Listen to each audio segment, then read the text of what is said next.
Bago tayo magpatuloy, huwag kalimutang mag-subscribe sa aking channel.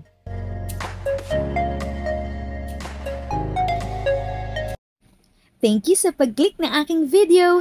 Good day po sa lahat ng ating SSS pensioners. Sa mga bagong viewers at napadaan lang, by the way, I'm Tita Eda. Welcome to my channel. Ang channel na maghatid sa iyo ng dagdag kaalaman tungkol sa government services, bagong mga balita at informative videos na galing sa legit na resources. Mag-subscribe na para updated ka. Magandang araw sa ating mga viewers, lalo na po sa ating mga SSS pensioners. This is Tita Eda.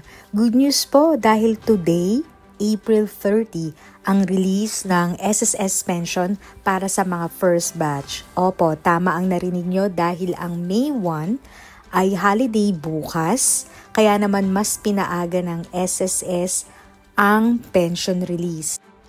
Kung ang petsa ng pag-credit ay natapat ng Sabado, Linggo o holiday, ang pensyon ay kikredit sa huling araw na may pasok bago ang Sabado o Linggo o holiday. Kaya naman po today, April 30, ang release ng pension para sa mga first batch. Kaya laking tulong po ito sa ating mga SSS pensioners.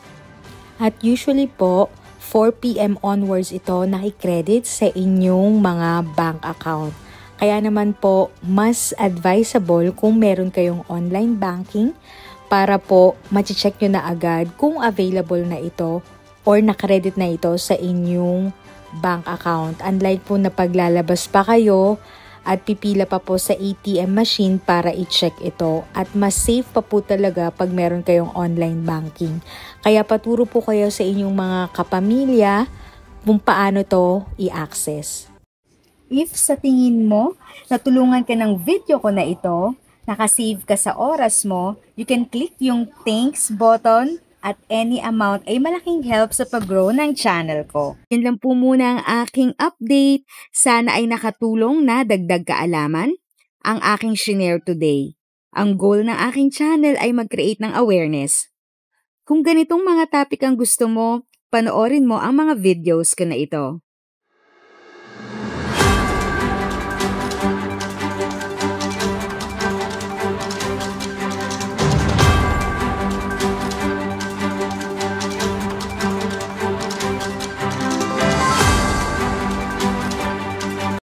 Thanks for watching! Kung may kapamilya, kaibigan o kakilala sa tingin mo ay magiging interesado sa video, please share or tag sila sa comment section. At syempre, if nagustuhan mo ang video, i-like mo na ito at subscribe ka na din. As always, feel free to write your questions, comments, and opinions respectfully. And continue to be a blessing and stay safe!